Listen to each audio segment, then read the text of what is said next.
안녕하십니까. 예레미야 31장 한번 보겠습니다. 예레미야 31장 31절입니다. 나 여호와가 말하노라. 보라, 날이 이르리니 내가 이스라엘 집과 유다 집에 새 언약을 세우리라. 나 여호와가 말하노라. 이 언약은 내가 그들의 열주의 손을 잡고 애굽 땅에서 인도하여 내던 날에 세운 것과 같이 아니할 것은 내가 그들의 남편이 되었어도 그들이 내 언약을 파하였음이니라.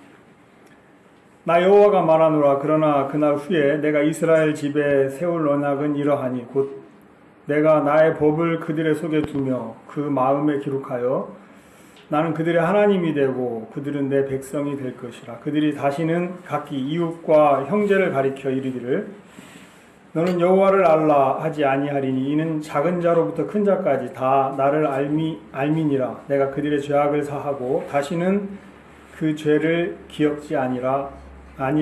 여호와의 말이니라. 한 군데 더 찾아보겠습니다. 베드로전서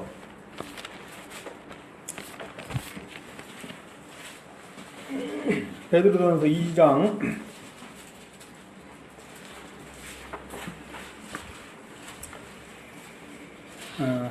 4절 5절 보겠습니다. 사람에게는 버림바 되었으나 하나님께는 택하심을 입은 보배로운 산돌이신 예수에게 나아와 너희도 산돌같이 신령한 집으로 세워지고 예수 그리스도로 말미암아 하나님이 기쁘게 받으실 신령한 제사를 드릴 거룩한 제사장이 될지니라. 5절까지만 읽겠습니다.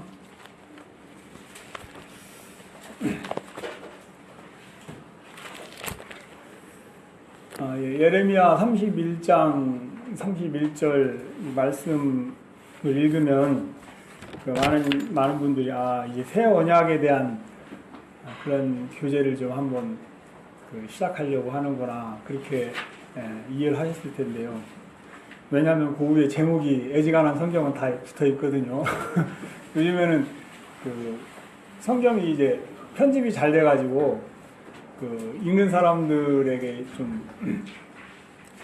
도움이 되도록 단락단락 제목도 이렇게 정해놓고 그렇게 한 성경들이 많이 있는데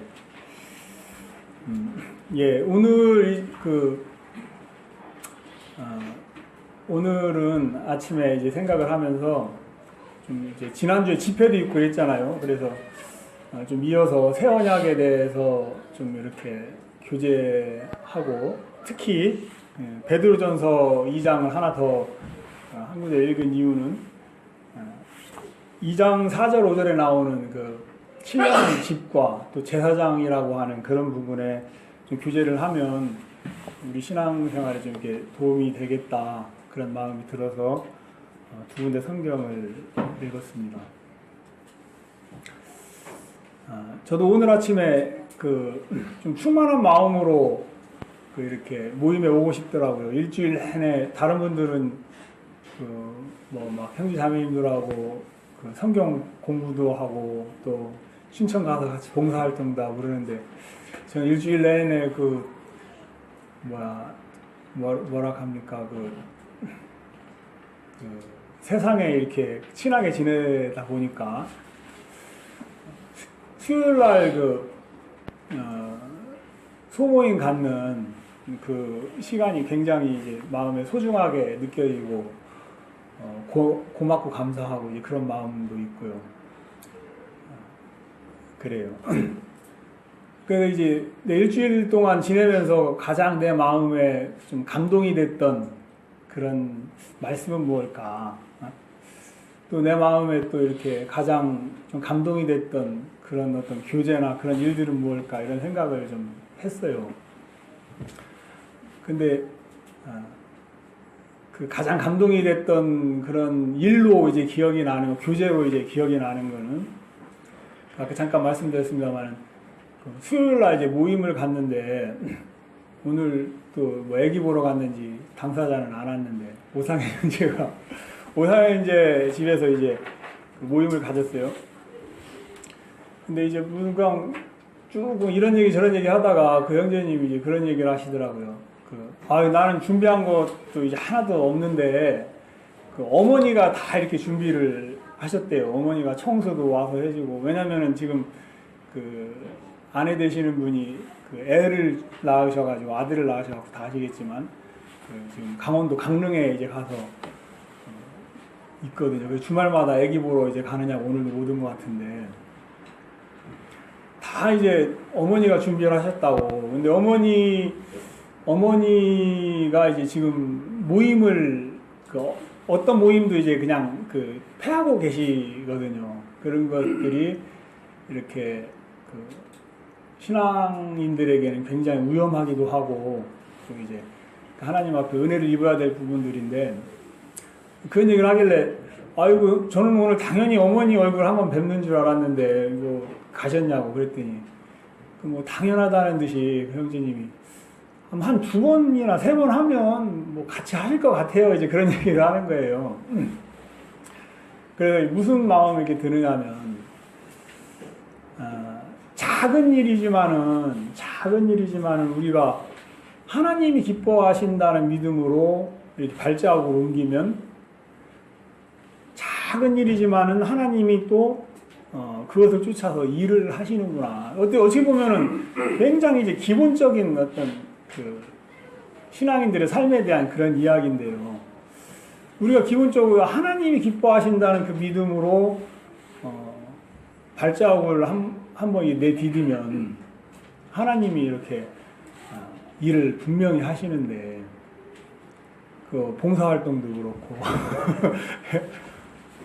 그 행복한 그 분위기가 그 밴드에 올려진 사진을 통해서 이제 막 넘치게 이제 막 그 전해진. 어제 10시에 올 줄 알았으면 제가 일 끝나고 밤에라도 갈 걸 그랬어요. 제가 이제 한 3시 반쯤에 일이 끝나니까 아예 가도 이제 올 시간인 줄 알고 아예 마음에서 접고 있었는데 참 그 행복한 시간들을 보내고 오신 형제 자매님들 얼굴을 보니까 저도 이제 덩달아서 고맙고 감사한 마음이 막 생겨요. 그 제가 또 이제 일주일 보내면서 가장 그 마음에 감동을 주었던 말씀은 또 무언가 또 아침에 생각을 해봤어요. 제가 이제 성경을 읽으면서요 잠깐 낭망이 된 기억이 나요. 일주일 그 읽으면서. 근데 그게 이제 왜 낭망이 됐었냐면은 제가 아가서하고 이제 이사야서를 이렇게 읽었거든요. 다 아시겠지만 아가서는 그 솔로몬과 술람미 여인의 사랑의 이야기잖아요. 딱 읽다 보니까 5장쯤 가니까 진짜 이제 감동적인 그 사랑 이야기가 나오는 거예요. 한번 잠깐 볼까요? 저는 이제 이런 걸 문학적으로 쫙 이제 표현을 해야 이제 그 듣는 분들이 재밌어 하시고 은혜를 입으실 텐데. 자, 나의 사랑하는 자, 5장 4절 읽겠습니다. 나의 사랑하는 자가 문틈으로 손을 들이밀매 내 마음이 동하여서 일어나서 나의 사랑하는 자 위하여 문을 열매 몰약이 내 손에서 몰약의 집이 내 손가락에서 문빗장에 듣는구나. 내가 나의 사랑하는 자 위하여 문을 열었으나 그가 벌써 물러갔네. 그가 말할 때 내 혼이 나갔구나. 내가 그를 찾아도 못 만났고 불러도 응답이 없었구나. 이게 무슨 뜻인가 이제 생각을 해보니까 우리가 왜 우리 옛날 그 황진이 시나 이런 거 보면 그런 얘기들이 많이 있잖아요. 누구를 너무 이제 사모하고 그리워하면 그 문 밖에서 떨어지는 그 낙엽 소리가 님의 목소리로 들리는 거예요. 지금 이 술람미 여인이 지금 문 밖에서 자기의 그 사랑하는 사람이 자기를 찾고 있는 걸로 이제 무슨 소리가 이제 들렸겠죠. 고양이 지나가는 소리든지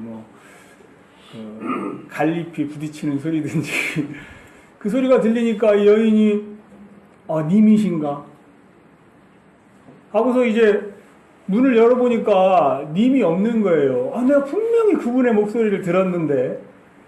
그리고 다시 문을 닫는 게 아니라 이건 너무 분명하기 때문에 이제 그분을 찾아 나가는 거죠. 그분을 찾아 나가다가 보니까 그 성을 이렇게 그 당시에 이렇게 순찰, 야경, 여긴 행순이라고 써 있는데, 행순하는 사람 어떤 여자가 여기 보면 이제 속옷도 제대로 안 입은 그런 여자가 막 돌아다니니까 이건 분명히 미친 여자구나 이거. 어? 그래가지고 이제 막 때리고 막 이제 그런 얘기를 이제 써놨어요. 근데 얘기를 하면서도 이제 소름이 좀 끼치는데, 야, 진짜 이거는 진짜 어떻게 말로 표현을 할 수가 없는 사랑이 거구나. 이제 그런 어떤 그 두 사람의 사랑 이야기에 이렇게 마음이 푹 젖어 있다. 좋다 하고 있는데 이사야서에 딱 넘어가니까 이거 뭐라 하느냐면 뭐 처음부터 그러잖아요. 2절 하늘이여 들으라 땅이여 귀를 기울이라 여호와께서 말씀하시기를 내가 자식을 양육하였거늘 그들이 나를 거역하였도다. 소는 그 임자를 알고 나귀는 주인의 구유를 알건만은 이스라엘은 알지 못하고 나의 백성은 깨닫지 못하는도다 하셨도다. 슬프다 범죄한 나라요 허물진 백성이여 행악의 종자여 행위가 부패한 자식이로다. 그러니까 하나님이 그런 사랑의 이야기가 아니고 한 장 딱 넘어가니까 이스라엘 백성들에게 막 이런 무시무시한 그 저주를 막 쏟아붓기 시작하는 거예요. 내가 마음이 떨어지더라고. 낭망이 진짜 되더라고요. 야, 이 사랑이 이루어질 수 없는 사랑이냐. 순간 예전에 그 유행했던 그 유행가 가사가 한 구절이 탁 지나가는 이루어질 수 아시면 아시겠지만 없는 사랑. 마음이 이게 딱 낭망이 되는데 그리고 이제 그 어떤 그 마음이 이렇게 좀 순조롭게 연결이 돼야 사람 마음이 유지가 되지고 성경도 이렇게 계속 저희가 되고 그러는 거지. 이게 너무 이게 앞뒤가 확 달라져 버리면요. 어디에 내 마음을 두고 살아야 되는지, 초점을 둬야 되는지. 성경을 보면서도 좀 영적으로 민감한 분들이야 이제 금방금방 이제 조율이 되겠지만 잘 안 되는 그런 거예요. 진짜 제가 낭망이 됐었다니까요.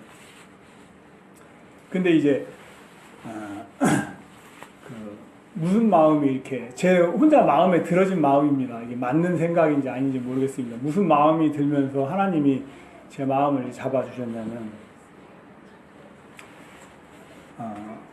행간을 생각해야 된다고 그러잖아요. 행간 앞에 말하고 뒤에 말하고 이렇게 표현된 게 전부가 아니고 그 사이에 이제 그 숨어 있는 그 이야기가 있어요. 실은 그게 더 깊은 얘기고 그것이 이제 들려질 때 어떤 그 상대방의 마음의 소리들이 이제 들려지잖아요. 그래 이 아가서하고 이사야 사이에도 그 깊은 우리가 이렇게 쓰여져 있고 나타나져 있는 그 글들만큼 마음에서 이렇게 풀어야 될 깊은 어떤 행간의 세계가 있는데 그 세계가 예수 그리스도의 세계로구나. 이제 그런 마음이 들어졌어요. 그래 정말 우리가 예수 그리스도가 우리에게 없다면 하나님과 우리의 사랑은 이루어질 수 없는 사랑으로 끝이 날 수밖에 없겠죠. 그래 정말 감사한 것이 하나님께서 우리에게 예수 그리스도를 주셔서 정말 그 사랑이 이루어진 사랑으로 완성된 사랑으로 이렇게 바꾸어 놓으셨다는 사실이 제 마음에 진짜 이제 감사하게 이렇게 다가왔거든요. 자, 이제 오늘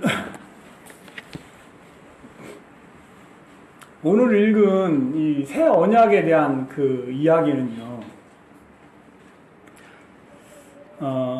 성경에서도 얘기하지만은 하나님이 이스라엘 백성을 광야를 통해서 가나안 땅으로 인도할 때 하나님이 이스라엘 백성에게 허락하신 약속이 있었고 하나님이 아직 주시지는 않았지만 그 약속 말고 새 언약을 이스라엘 백성에게 주실 것을 이제 약속을 하셨어요. 물론 그 직접적으로 31장에서 이야기하고 있는 오늘 본문에서 이야기하고 있는 그 새로운 약속은 죄사함에 대한 약속이죠. 내가 그들의 죄악을 사하고 다시는 그 죄를 기억지 아니하리라.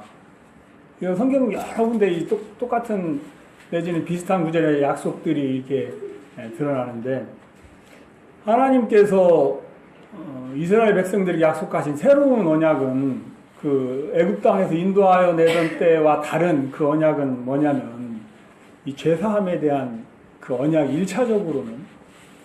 근데 이제 제가 이 사실을 생각하면서 근데 이제 그 새 언약 속에는 그 죄사함에 대한 언약만 들어있는 것이 아니라 그러니까 이제 우리가 이제 죄사함을 얻고 거듭나서 구원함을 얻는다는 이야기는 단순히 죄를 사함받았다는 것만이 아니라 우리의 모든 것들이 이제 인생이며 우리의 또 생각이며 우리의 신분이며 이제 모든 것들이 이제 바뀌잖아요.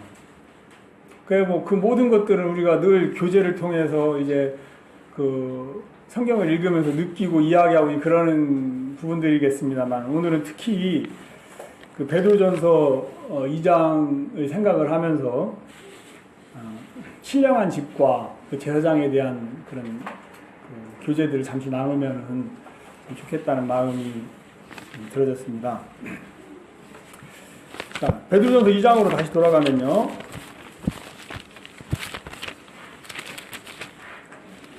베드로전서 2장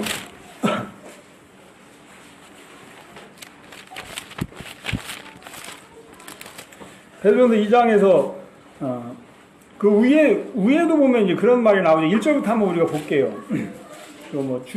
오늘 교제하려고 했던 주된 내용은 아닙니다만, 그러므로 모든 악독과 모든 계율과 외식과 시기와 모든 비방하는 말을 버리고, 이제 구원받은 사람은 비방하는 말을 버리고 갓난 아이들 같이 순전하고 신령한 젖을 사모하라. 그랬죠? 신령한 젖을 사모하라. 구원받은 사람들에게 하나님께서 원하시는 그것이 이제 신령한 젖을 사모하게 되기를 원하는 그런 마음을 이야기를 하셨고요. 그 신령한 젖은 뭐겠습니까? 하나님의 말씀. 그리고 이제 4절에 가서 이제 그 신령한 집에 대한 5절에 가서 4절 5절에 가서 이제 신령한 집에 대한 얘기가 나오는데, 예수님을 이제 산 돌이라고, 살아있는 돌이다. 왜냐하면 그 예전엔 돌로 집을 지었잖아요. 신령한 집을 이루기 위한 살아있는 돌이 예수님인데, 우리도 그 예수님과 같이 신령한 집으로 이제 함께 세워지게 되기를 바라는 그 이제 하나님의 뜻을 또 이야기를 하셨고, 그 신령한 집은 뭐라고 생각하세요? 신령한 집은 이제 교회죠. 그 이제 하나님은 우리가 이제 교회를 이루기를 원하시는데, 우리는 먼저 이제 교회에 대한 그런 그 성경적인 이야기들을 잠깐 이제 좀 찾아보면서 이야기를 나눴으면 좋겠습니다. 성경에서 교회에 대한 이야기를 가장 직접적으로 이제 설명을 해놓은 부분이 어딘가 아시죠? 조자매 어디예요? 고린도전서 1장에 보면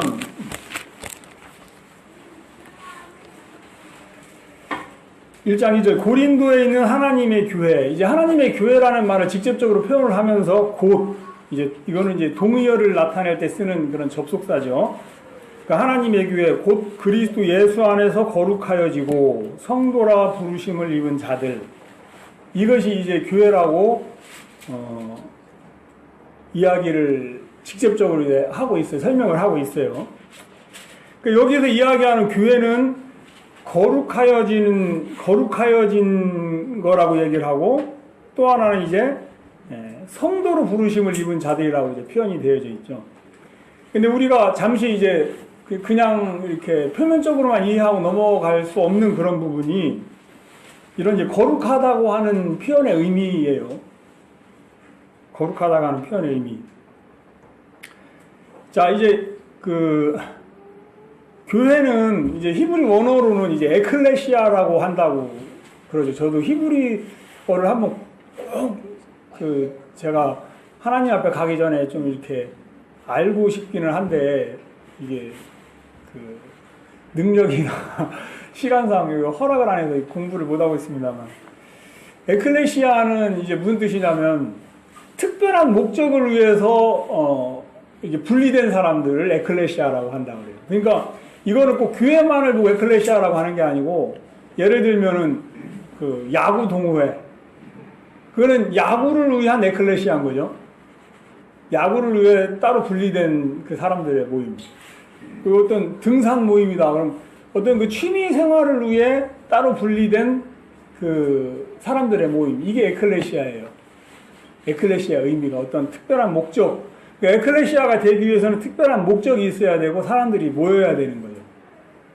근데 이제 여기서 이야기하는 그 교회는, 이것도 원어로는 이제 에클레시아라고 되어 있다고 합니다만은, 그리스도 예수 안에서 이제 이 그리스도 예수 아니라고 하는 것이 어떤 그런 그 특별한 목적이 되겠죠. 그리스도 예수 안에서 예수님을 위해서 이렇게 모여진 그 따로 분리되어진 그런 모임, 그게 이제 교회죠.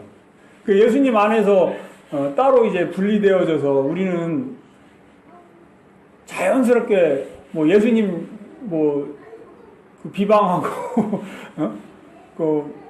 신은 없다 하고 그 요즘에 무신론 교회도 있다고 그래요. 미국 같은 데 가면은. 그건 예수님 안에서의 에클레시아가 아니니까 이제 그런 이야기들이 가능하지.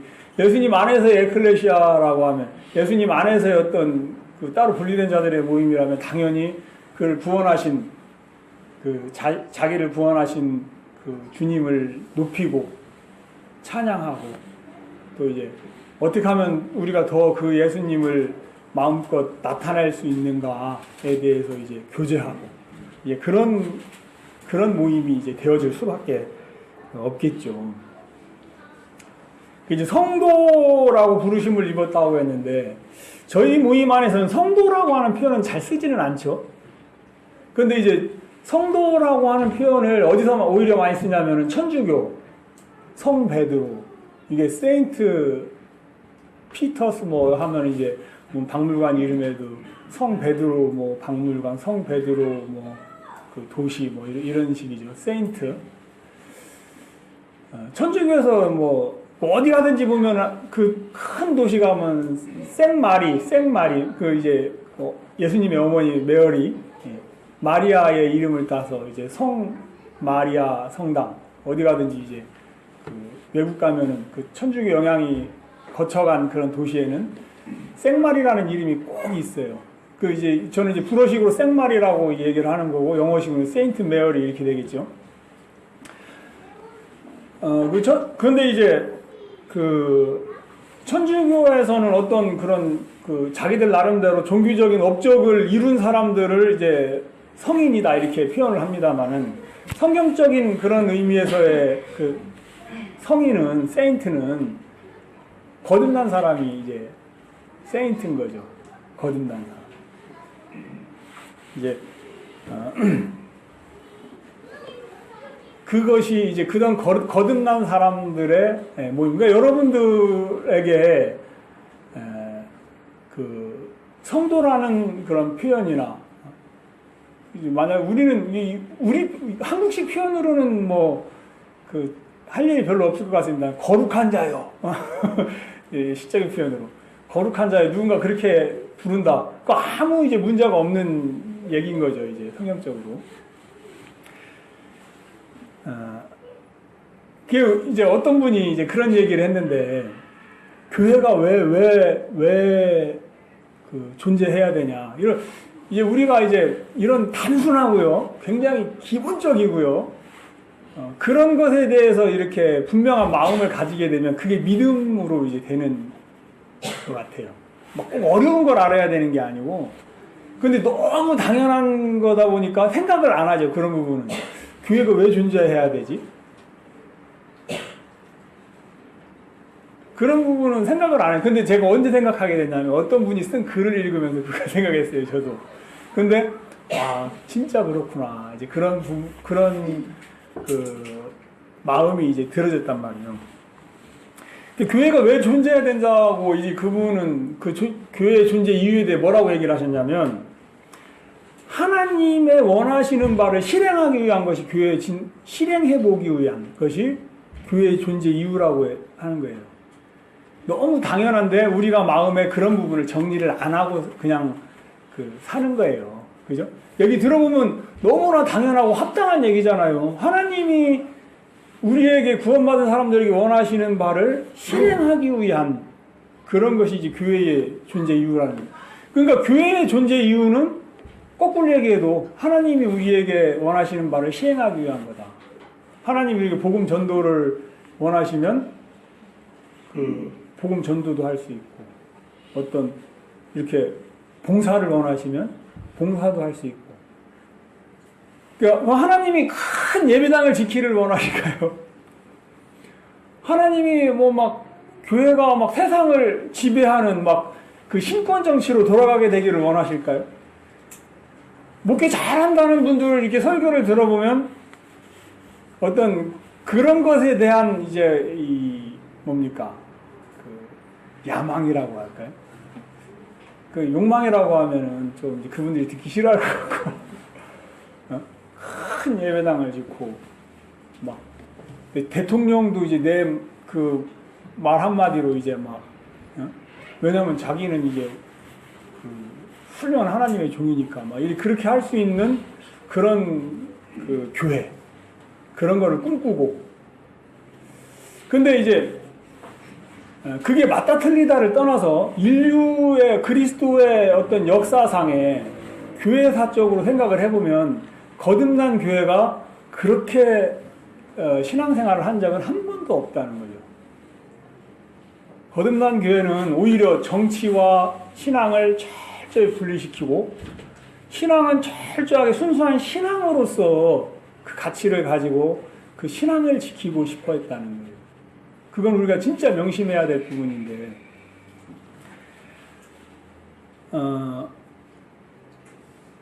왜 그러냐면, 그런 것들이, 제 개인적인 생각일지 모르겠지만, 큰 예배당을 짓고, 그를 자기 세력을 넓히고, 이런 거는, 어떤, 목회자가 됐든, 어떤 그분의 개인적인 욕망이지, 하나님의 뜻과는 별로 상관이 없는 거다. 라는 것을, 어떤 거듭난 교회의 역사를 생각하다 보니까 그런 마음이 이렇게 들어졌다는 말입니다. 그러니까 우리 교회가 나아가야 될 방향도 이제 마찬가지겠죠. 우리 교회가 나아가야 될 방향도 하나님이 우리에게 원하신 바를 실행할 수 있는, 하나님은 사랑하기를 원하시잖아요. 그럼 우리가 하나님의 사랑을 교회 안에 최대한 나타내고 그렇게 신앙생활하면서 살 수 있는 그런 교회면 되는 것이지, 교회가 너무 힘이 세지니까 사업도 해야 되고, 쓸데없는 건축도 해야 되고, 그런 것이 이제 어떤 목적이 되는 것은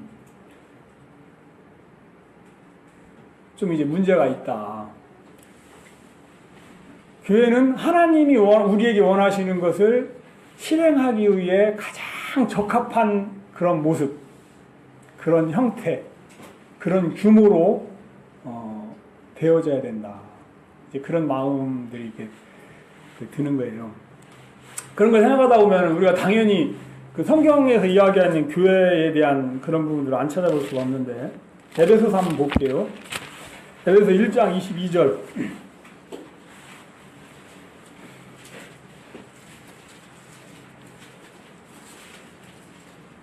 에베소 1장 22절.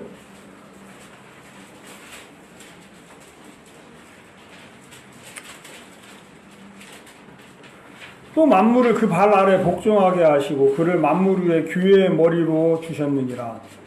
교회는 그의 몸이니 만물 안에서 만물을 충만케 하시는 자의 충만이니라. 이제 교회는 그의 몸이니 이 말씀이 있는데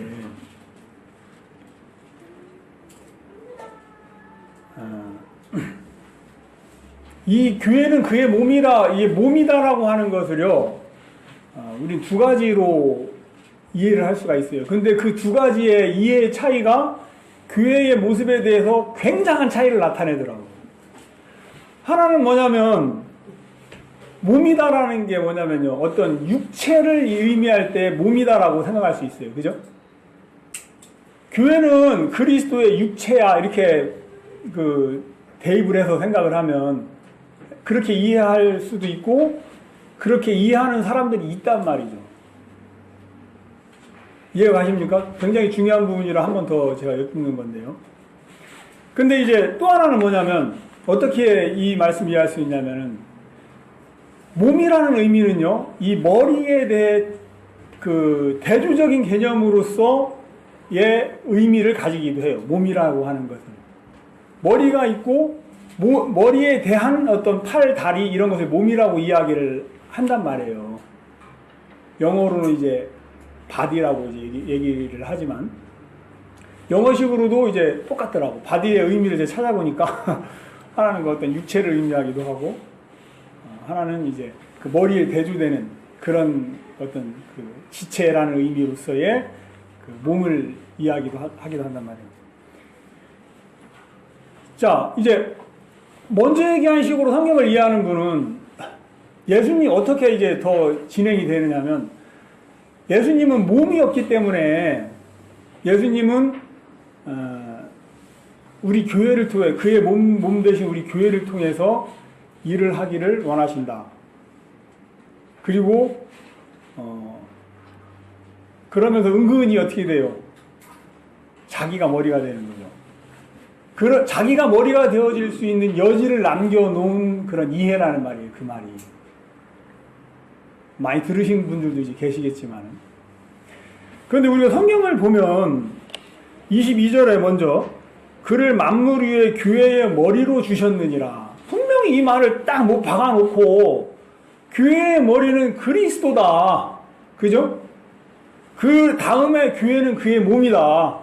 이거는 누가 한 번만 더 생각해 보면은 어떤 의미로의 몸이냐면 머리에 대칭되는 개념으로서의 몸을 지금 사도 바울이 이야기하고 있는 것이지, 하나님은 영이시여서 육체가 없기 때문에 그 교회가 어떤 그 하나님의 그 영을 드러내는 그런 몸이다. 그런 개념이 아니라는 거죠. 비슷한 것 같고 맞는 것 같지만 그 두 가지 어떤 그 개념이 진행되어져 가는 방향을 보면요, 굉장히 차이가 있어요.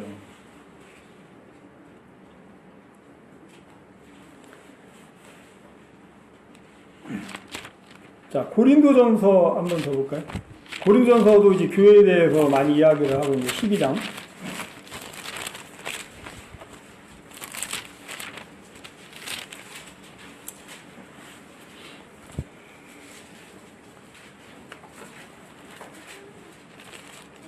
자, 12장 27, 그러니까 12장 전체가 보면은 사실 은사로 말미암아 교회가 어떻게 이제 형성이 되어져 가는가에 대한 그 이야기인데, 결국에 이제 교회에 대한 이야기죠. 그러면 27절에 뭐라 하면, 너희는 그리스도의 몸이요 지체의 각 부분이라, 이제 그렇게 얘기를 했어요. 이제 이게 뭐 시간이 되면 여러분들 한번 쭉 읽어보면서 이런 부분을 이제 생각하시면서 한번 읽어보면서 또 이제 묵상을 하시면 이제 참 은혜가 이제 될 텐데요. 여기서도 보면 너희는 이게 뭐냐면 이제 복수니까 이 교회죠. 교회를 그리스도의 몸이라고 얘기하면서 이제 다시 한번 지체다. 이것도 결국은 뭐겠습니까? 머리가 아닌 지체다. 이제 그런 이야기로 저는 이해가 되지는 거예요. 머리는 그리스도고 너희는 지체야. 이제 그런 이제 그 이야기로 저는 받아들여지는 거예요. 골로새서도 그런 성경 이야기, 교회에 대한 이야기가 나오는데, 뭐 길은 구절 아니니까 한 번씩 찾아보겠습니다. 골로새서.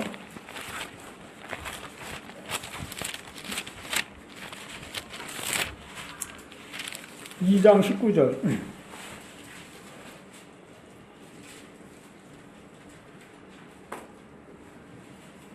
자, 온몸이 머리로 말미암아 마디와 힘줄로 공급함을 얻고 연합하여 하나님이 자라게 하심으로 자라느니라. 그리고 이제 앞에 뭐라고 제가 잠깐 빼고서 읽었습니다만 머리를 붙들지 아니하느니라 이제 그랬어요. 제가 요거를 읽으면서 생각을 해봤거든요. 손이요 머리를 통해서 눈과 연결이 되지니까 아무 문제가 없잖아요. 입이 머리를 통해서 눈과 연결이 되지니까 아무 문제가 없잖아요. 그죠? 그게 정상적인 사람인데 만약에 머리를 붙들지 머리를 통과하지 않고 손이 직접 눈과 연결이 되졌다. 내지는 입이 직접 손과 연결이 되졌다. 그럼 어떻게 될까요? 눈에 좋은 거 다 가지려고 하고 좋아 보이는 거 다 먹으려고 하고 아마 완전히 뭐라고 합니까? 완전히 창세기 1장 1절로 이제 돌아갈 것 같은 혼돈과 그런 속으로 이제 돌아갈 것 같은 마음이 드는 거예요. 머리를 붙드는 것이 교회 안에서 굉장히 중요한데 그 머리는 예수 그리스도다. 예수 그리스도. 성경은 우리에게 그 이야기를 이제 해 주시고 싶어 하신다는 마음이 이제 들어지는 겁니다.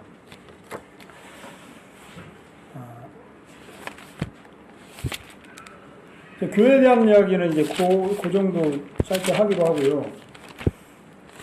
또 보면 베드로전서 2장에 보면은 또 이제 제사장에 대한 이야기가 나오죠. 제사장에 대한 이야기가 나오는데 여기서도 분명히 사도는 이 말씀을 통해서 하나님이 기쁘게 받으실 신령한 제사를 드릴 거룩한 제사장이 될지니라. 우리 보고 거룩한 제사장이 되라고 강하게 이 말씀을 하고 계세요. 그죠?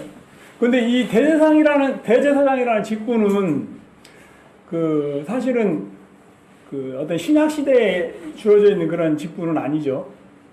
비유적으로 이렇게 표현을 한 거지, 이 사도로. 근데 이 제사장이라는 직분은 이제 구약 말씀에 나오는 그런 직분인데요. 구약 말씀에서 이제 하나님의 종으로 특별하게 이렇게 택정함을 받는 그런 사람들이 있어요. 근데 그 사람들이 크게 어떤 세 가지 부류가 있는데, 하나는 선지자고, 하나는 제사장이고, 하나는 뭡니까? 왕입니다. 이 세 사람은 공통적으로 선지자 직분을 행하고 제사장 직분을 하고 왕의 직분을 행하기 전에 기름 부음을 받는 그런 특별한 의식을 행하죠. 그 사람들을 이제 하나님의 종으로, 성경에서도 왕을 하나님의 종이라고 다윗 같은 사람들, 다윗 말고도 이제 그런 표현들이 있더라고요. 제가 이제 보니까. 그러니까 이제 왕을 하나님이 세우신 그 종으로 구약의 이스라엘 사람들은 이제 이해를 했고, 선지자 또 이제 제사장 이런 사람들을 하나님의 종으로 이해를 했는데, 선지자나 제사장이나 이 왕들은 우리가 언뜻 생각하기에는요, 하나님이니까 하나님이 원하셔서 하나님 뜻대로 딱 세운 것 같아요.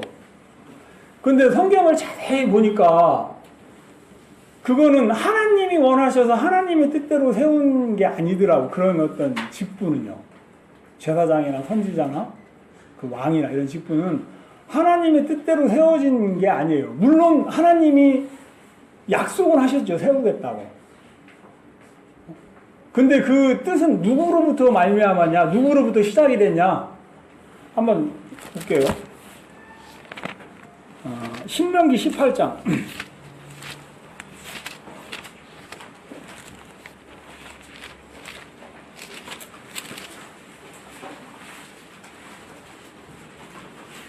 (15절입니다)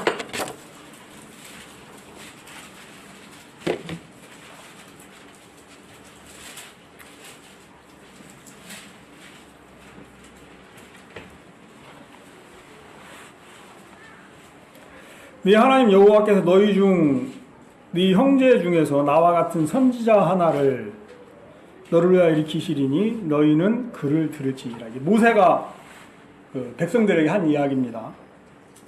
그러니까 모세는 이제 하나님의 대언자니까 이제 하나님의 말씀으로 이해를 하면 되겠죠. 하나님이 분명히 모세를 통해 약속을 하셨어요. 너희 형제 중에 나와 같은 선지자 하나를 너를 위하여 일으킬 것이고 너희는 그의 말을 들어라. 그죠? 근데 하나님, 모세는 그 말만 한 게 아니고 16절 다 계속 읽어보면 이것은 곧 네가 총회의 날에 호렙산에서 너의 하나님 여호와께 구한 것이라. 누가 구했다고요? 이것은 곧 누가? 누가 구했다고요? 잘 안 믿겨지시는가 봐. 이제 또 여기 저희 중에도 문화적인 쇼크에 또 부딪히는 분들이 있는 것 같은데. 자, 다시 보겠습니다. 하나님이 분명히 선지자를 세우겠다는 약속을 모세를 통해 하셨어요. 그 말을 들으라고 명령도 하셨고. 근데 분명히 이제 뭐냐면 그 선지자를 일으키는 그 하나님과의 약속은 누구로부터 말미암았냐? 16절에 보니까 이것이 곧 누가? 내가요, 네가요. 예? 유죠, 유. 예? 너희들 이스라엘 백성들이 총회의 날에 호렙산에서 너희 하나님 여호와께 구한 것이라. 곧 네가 말하기를 나로 다시는 나의 하나님 여호와의 음성을 듣지 않게 하시고 여호와 하나님의 음성을 듣지 않기 위해서 이스라엘 백성들이 원한 것이 뭡니까? 예? 모세, 선지자란 말이에요. 성경에 그렇게 돼 있지 않아요? 왜 그랬어요? 왜? 죽을까봐 두려워서. 하나님의 영광을 딱 처음 만난 이스라엘 백성들이 어떻게 첫 번째는 운 좋아서 살았는데 두 번째 다시 봤다가는 죽게 생긴 거예요. 죽을 것 같은 마음이 들어온 거예요. 그러니까 가서 5장, 같은 신명기 5장에 보면 이제 또 연결이 되는데 5장 26절 그 앞에도 이제 계속 연결이 되면 26절 볼게요. 물은 육신을 가진 자가 우리처럼 사시는 하나님의 음성이 불 가운데서 바람을 듣고 생존한 자가 누구니까? 하나님의 음성을 듣고 생존한 사람이 이제 누굽니까? 그게 다 죽는다는 얘기죠, 지금. 고대 이스라엘, 구약시대 이스라엘 사람들은, 하나님을 어느 정도 경외했느냐면, 하나님의 이름을 부르지를 못했다고 하죠. 하나님의 이름을 부르지를 못해서, 여호와라고 하는 이름이 나올 때에는, 예? 그건 이제 영어식 표현이고요. 로드는 영어식 표현이고, 제가 잊어버렸네. 어떤 이름 말고 하나님을 부르는 그 이름, 그거를 대신 이렇게 했다는 거죠. 그건 여호와 이름이고. 그의 주역은 아니고. 어쨌든, 여호와 이름을 망령되게 부르기만 해도 죽는다는 그런 생각을 했던 사람들이기 때문에 지금 여호와를 만나서 그 음성을 들은 사람이 어떻게 살 수 있냐. 우리가 이제 다 죽는다. 그러니 모세 당신은 우리를 위해서 대신 죽어라. 근데 모세의 마음엔 어쨌든 믿음이 있었죠. 모세의 마음에는 이것이 너희를 죽이기 위한 것이 아니고 출애굽기에 이제 보면 그런 얘기가 나오는데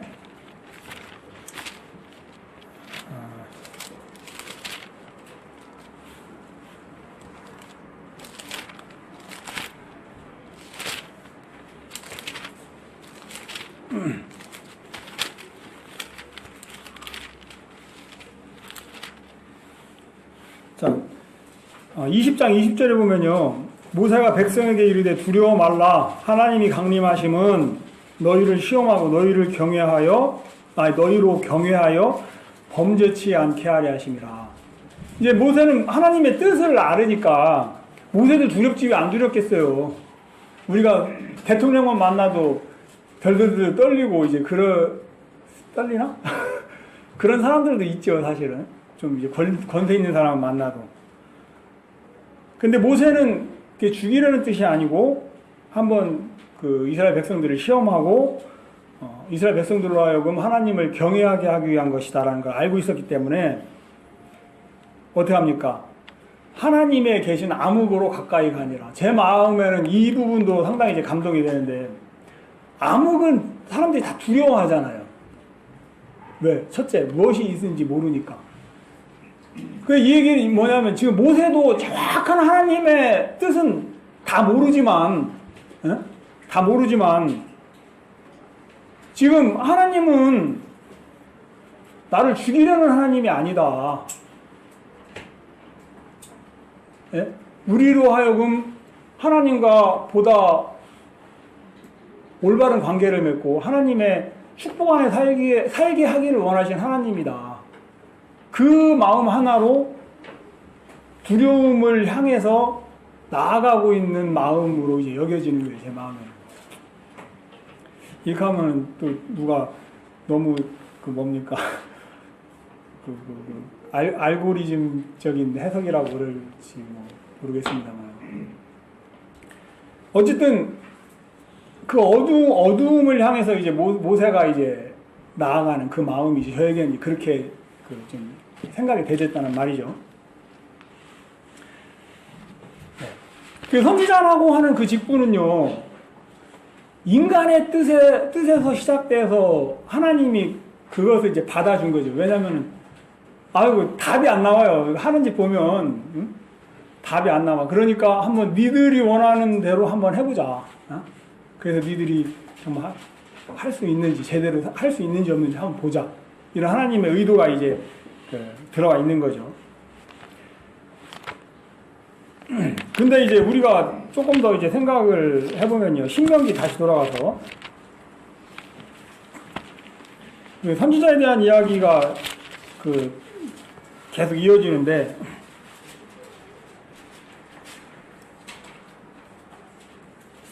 그렇게 해서 이제 하나님과 이스라엘 백성 사이에 약속이 형성이 되어져서 선지자가 세워지죠. 그리고 하나님은 그 선지자의 말을 듣고 그 선지자의 말을 거역할 때 너희들이 벌을 받을 거야. 그렇게 약속을 하셨어요. 그거 계속 읽어보면. 그리고 선지자에게 하는 그런 말씀도 계신데 22절에 보면 만일 선지자가 있어서 여호와의 이름으로 말한 일에 증언도 없고 성취함도 없으면 이는 여호와의 말씀하신 것이 아니요 그 선지자가 방자히 한 말이니 너는 그를 두려워 말지니라. 그랬거든요.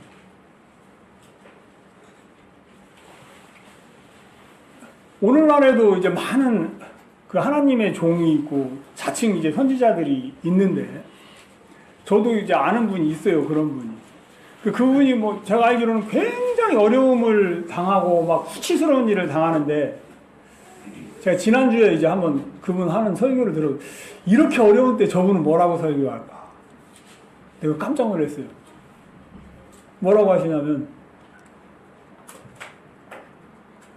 그 교회에 어떤 그 사역하는 사람들을 막 이렇게 책망하면서 사역도 시원찮게 하는 사람들이 하나님의 종을 이제 대적하고 무시한다고 그 주일 예배 때 이제 굉장히 불만스러운 듯이 막 얘기를 했더라고요. 그분의 근래에 이제 들려지는 정황을 보면 전혀 종 수준이 아니고 어떤 저 사람이 구원받은 사람이 맞나 싶을 만큼 이렇게 걱정하고 이제 막 그러는 상황인데 자기는 끝까지 이제 훌륭한 하나님의 종이고 자기 말을 들어야 되는 거예요. 그런 마음을 가지고 있는 분도 있더라고요. 뭐 말씀을 몰라서 그러는지 알면서도 쟤네들은 모를 거야 하고 상 무시하고 하는 얘기인지는 모르겠습니다만은 분명히 성경은 뭐라고 했냐면은 그런 선지자의 말은 두려워하라고요?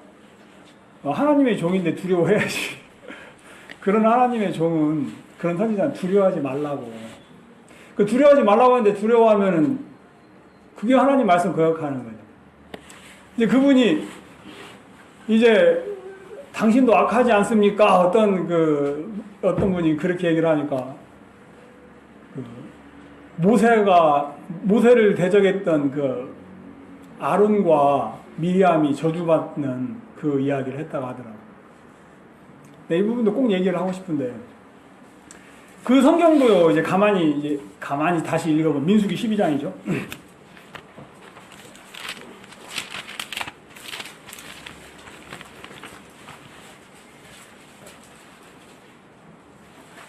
자, 아론과 미리암이 모세를 비방을 했어요. 모세가 어떤 구스 여자를 취하는 그런 모습을 보고 비방을 했어요. 그 하나님이 그 말을 이제 들었어요. 그죠?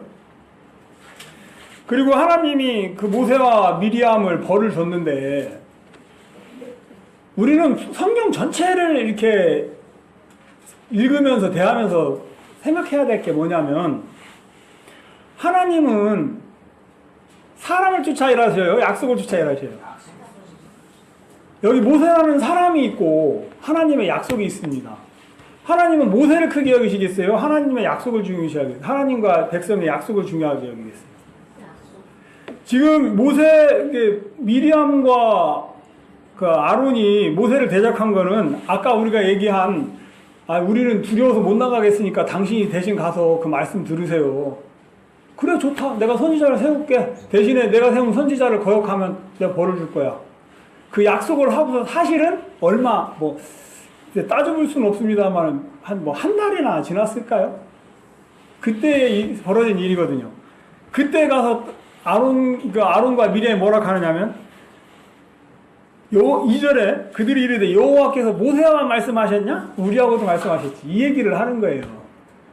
자기들이 며칠 전에 이 얘기를 해놓고, 예?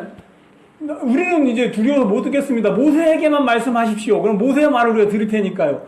그 얘기를 자기들이 해놓고서 자기들이 뭐라고 지금 얘기를 하느냐면, 모세하고만 말씀하셨어? 우리하고 되게 얘기하셨지. 그래요. 하나님이 그들과 이야기를 하고 싶으셨죠. 모든 이스라엘 백성들과 얘기를 하고 싶으셨죠. 근데 이스라엘 백성들 마음에서 모세와 미리암도 포함되는 사람들이지만 그들 마음에서 하나님을 버렸잖아요. 그리고 선지자를 세워놓고 며칠이 지나니까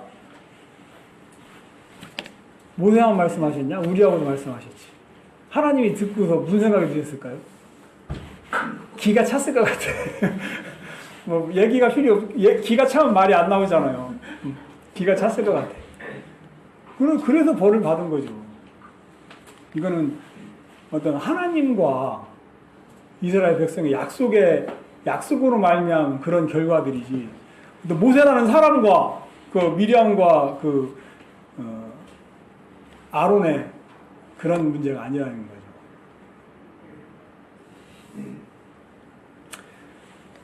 자, 오늘날 그러면 새 언약 가운데에 선지자는 누구냐? 이런 얘기를 생각을 해봐야죠. 근데 오늘날에도 선지자가 있다고, 이거는 지극히 사람마다의 주관적인 그런 게 될 수 있으니까, 강조할 수는 없습니다만은, 선지자가 오늘날에도 존재한다. 라고 생각하는 사람도 있고요. 또, 하나님의 말씀을 통해서 하나님이 우리에게 드러내고 싶어 하는 그런 모든 뜻을 이미 다 드러내셨다. 그 말씀이 완성이 되었다. 그렇기 때문에 다른 어떤 하나님의 계시는 오늘날엔 존재하지 않는다. 라고 이해하는 사람들이 있어요. 저는 후자 쪽에 있는 걸 분명히 말씀을 드립니다. 오늘날에는 말씀을 통해서 완성되지, 하나님의 말씀을 통해서 하나님의 뜻을 아는 것이지, 어떤 그런 계시나 이런 거를 통해서 하나님의 뜻을 이야기하는 시대는 끝이 났다고 이제 이야기를 그렇게 이제 믿고 성경을 대하고 신앙생활을 하는데, 다 그런 생각을 하고 있는 거는 이제 아니더라는 거죠. 구원받은 것들 중에는. 그러면 또 다른 하나님의 종이었던 제사장은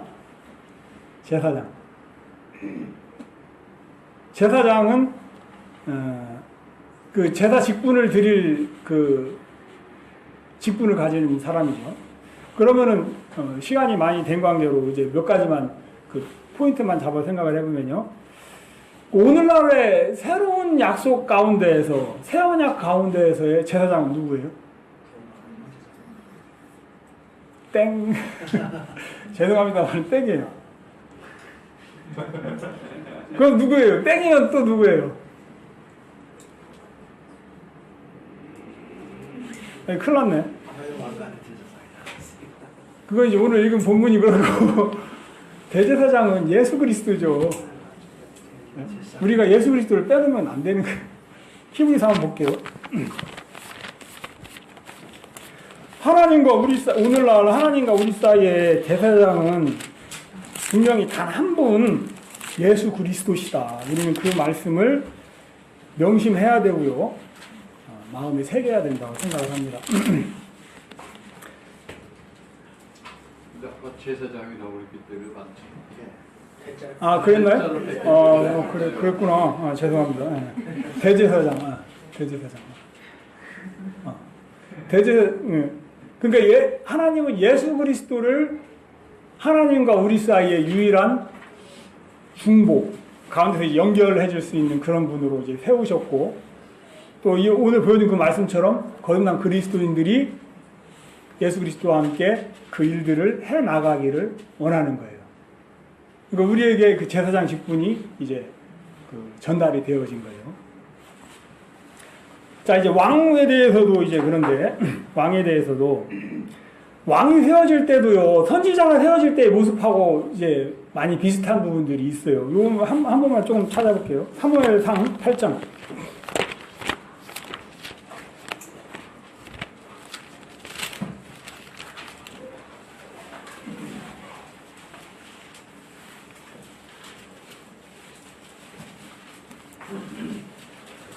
자, 사무엘이 아들들이 있었는데 이 아들들이 백성들을 만족시켜주지 못하는 거예요.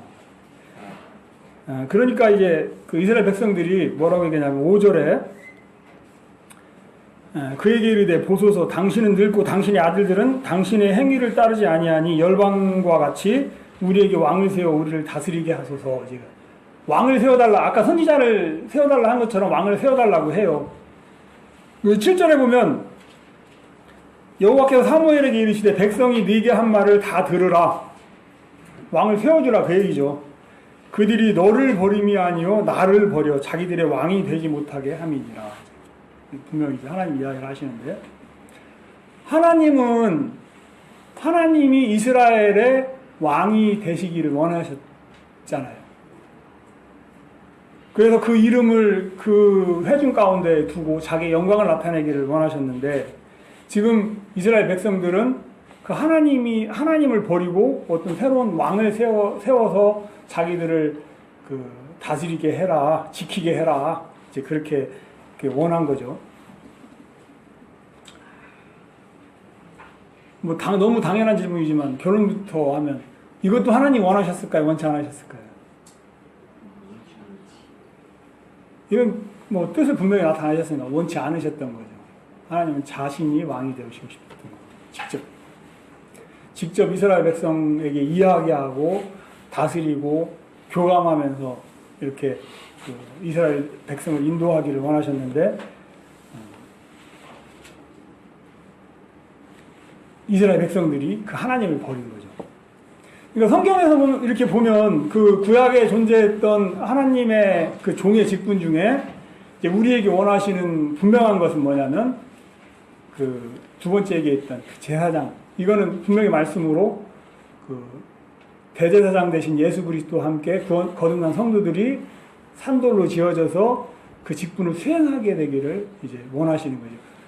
그 얘기를 좀 빼놨는데, 선지자라고 하는 직분은 하나님의 말씀을 받아서 이제 땅에 이야기하는, 백성들 이야기하는 위치에 있는 사람이고, 제사장이라는 직분은 땅에 있는 사람들이 어떤 그 문제가 생겼을 때, 죄를 짓고 그랬을 때 그들이 하나님에게 가는 길로 하나님에게 다시 나아갈 수 있도록 제사를 통해서 그들을 인도해 주던 그 직분에 있던 사람이고, 왕은 이제 하나님을 대신해서 그 땅에 있던 그 이스라엘 백성들을 다스리던 그런 직분에 있는 사람이죠. 우리에게는 그 제사장의 직분이 이렇게 주어져 있고. 자, 베드로전서 2장 9절 한번 읽을게요.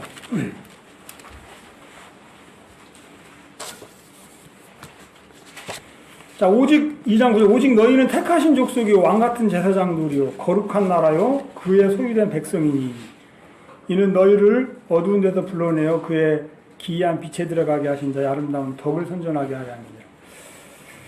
자, 구약 시대에는 이스라엘과 이방인이 존재했죠. 어떤 분은 세계에는 두 개의 세계가 존재한다. 그게 어느 세계가 아니야. 그러니까 민주주의와 공산주의가 그랬다고 그래요. 맞죠. 민주주의와 공산주의가 존재하잖아요. 근데 이제 구약 시대에는 이스라엘과 이방인이 존재했죠. 근데 이제 신약 시대에는 새 언약 가운데에서는 죄인과 의인이 존재하는 거죠.